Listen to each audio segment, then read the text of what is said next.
مولانا فضل الرحمان پچھلے 2 دن سے دہشت گردوں کے نشانے پر ہیں۔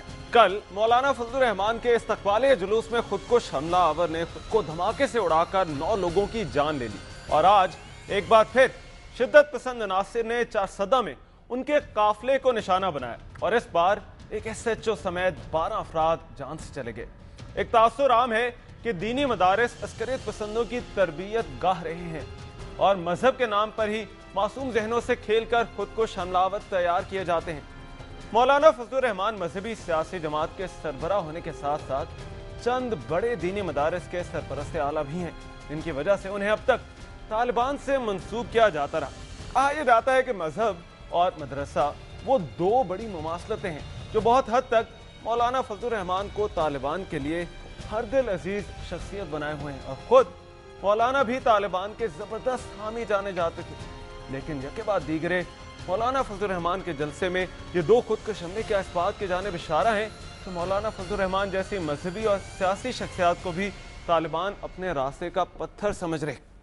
اگر ایسا ہے تو پھر یہ جاننے کی ضرورت ہے کہ طالبان کس ایجنڈے پر چل رہے ہیں کہ جس کی تکمیل میں اب مذہبی اور سیاسی شخصیات ان کے راستے کی دیوار بنی ہے، یا پھر اپنوں نے ہی نشیمن پر بجلیاں گرانے شروع کر دی ہیں۔ اسی بارے میں بات ہوگی پروگرام کراس فائر کے ساتھ۔ میں ہوں رحمان اظہر۔ مہر بخاری اپنی کچھ مصروفیات کی بنا پر آج کا یہ شو نہیں کر پا رہی اور ان کی جگہ میں موجود ہوں۔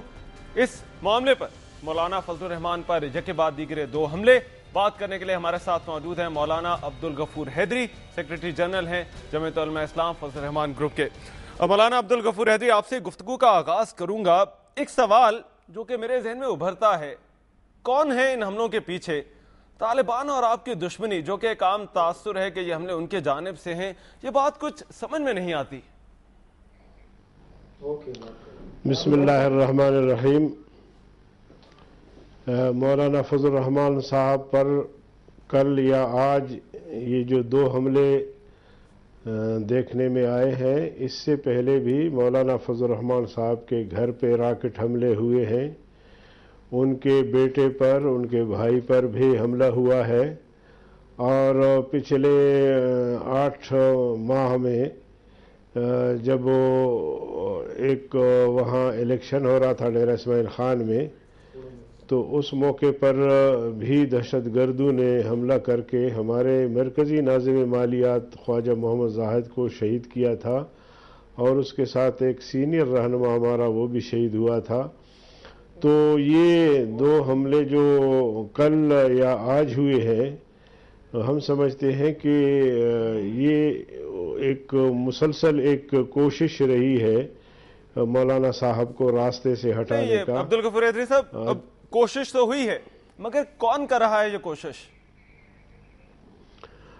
اس حوالے سے میں سمجھتا ہوں ظاہر حقائق سامنے آتے جائیں گے، لیکن وقتی طور پہ ہم سمجھتے ہیں کہ کل اور آج کے جو 2 حملے ہوئے ہیں، یہ ریون ڈیمس کا جو ایک نیٹ ورک ہے، میں تو سمجھتا ہوں کہ یہ اس کا حصہ ہے، کیونکہ ریون ڈیوس صرف پاکستانی 2 معصوم نوجوانوں کا قاتل نہیں تھا، بلکہ وہ سی آئی کا ایجنٹ اور پاکستان کا مجرم تھا، اور جب اس کو عجلت میں خفیہ طور پر رہا کر کے کابل پہنچا دیا گیا یا واشنگٹن، تو اس کے بعد جمعیت علماء اسلام نے احتجاج کیا۔ پھر دوسرے دن قبائلی عمائدین پر ڈرون حملہ ہوا، جس میں 45-50 لوگ جامِ شہادت نوش کی۔ اس مسئلے کو ہم نے سیریسلی لیا۔ بدقسمتی یہ ہے کہ ہمارے حکمرانوں نے صرف اس پر احتجاج کیا، لیکن جمعیت علماء اسلام نے اپنے جلسوں کا آغاز صوبہ خیبر پختونخوا سے کیا، اور یہ 8 جلسے مولانا فضل الرحمان صاحب کے ہونے تھے، اور 7 جلسے مکمل ہو چکے تھے۔ آج چرسدہ اور مردان میں جلسہ ہونا تھا، تو یہ آج کا واقعہ پیش آیا۔ اچھا مولانا، تو میں سمجھتا ہوں کہ ہم نے عالمی استعمار کو یا ان طاغوتی قوت ایک سیکنڈ ہم نے عالمی استعمار کو یا ان طاقتی قوتوں کو جب آئینہ دکھایا تو وہ برا مان گئے۔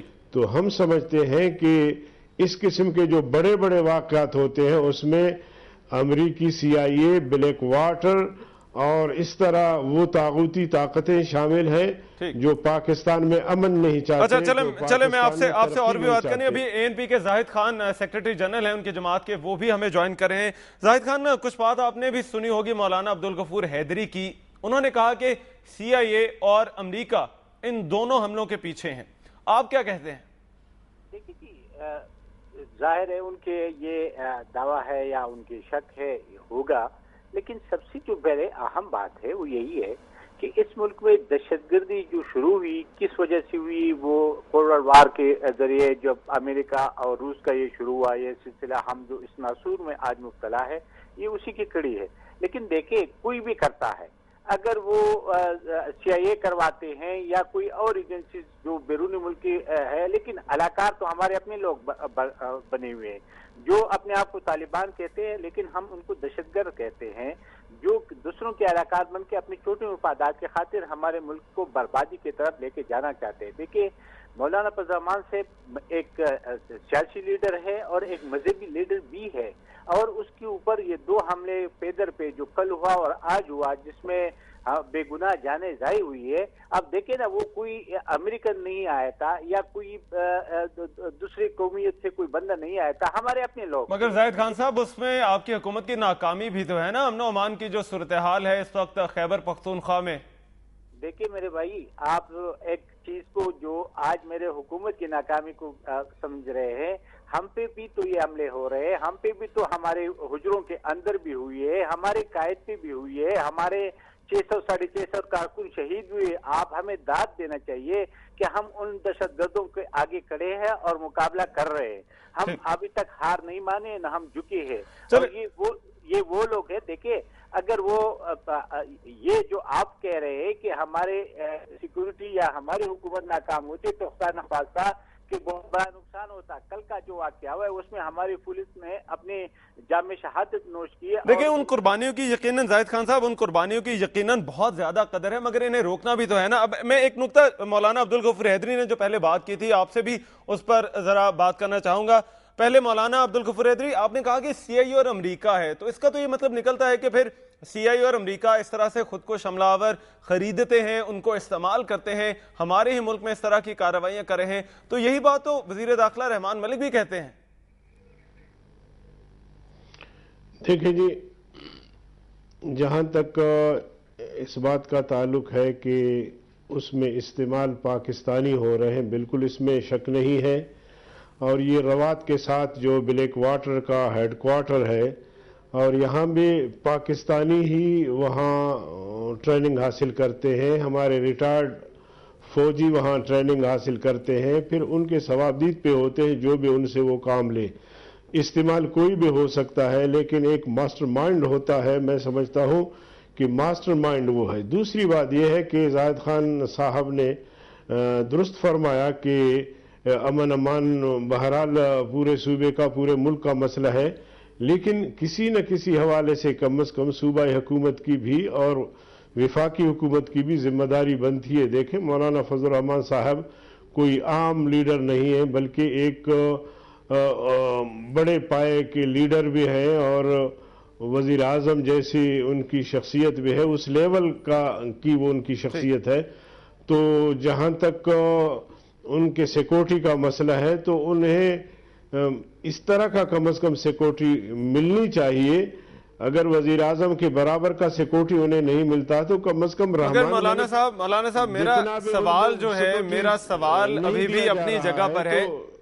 कल एक सेकंड में आपका लूंगा। कल का जो वाकया हुआ था, उसके बाद तो सूबाई हुकूमत को हसास होनी चाहिए थी, विफाकी हुकूमत को भी हसास होनी चाहिए थी। और आज जो मौलाना फजल रहमान साहब पे हमला हुआ है, बिल्कुल वही तकनीक इस्तेमाल किया गया है जो बेनजीर भुट्टो की शहादत के वक्त, उन पर हमले के वक्त इस्तेमाल किया गया है। देखिए, फायरिंग हुई है और फायरिंग के बाद फिर बम फेंका गया है। तो इस तरह मौलाना साहब को टारगेट बनाया गया है। तो ये एजेंसियां, ये इदारे, ये सारे सिक्योरिटी एहलकार ये उस इलाके में कहीं नहीं थे। उनको इस बात का एहसास नहीं था कि कल मौलाना फजल रहमान साहब पे हमला हुआ है, आज दोबारा इम्कान है। तो मैं समझता हूं कि विफाकी हुकूमत और सूबाई हुकूमत भी इस हवाले से बरी जिम्मा नहीं हो सकते हैं। उन पर आपका कहना है कि जिम्मेदारी आयद होती है। मौलाना अब्दुल गफूर हैदरी साहब, मैं आपके जानिब वापस आऊंगा और ANP के जाहिद खान मेरे साथ ही हैं, उनसे मैं इस बात का जवाब चाहूंगा जो आपने अभी बातें की। मौलाना फजलुर रहमान पर यके बाद दीगरे 2 हमले, इसके पीछे अवामिल क्या हैं, कौन सा हाथ है जो मौलाना को रास्ते से हटाना चाहता है क्रॉस फायर में, इसी पर बात हो रही है। वापस आते हैं ब्रेक के बाद।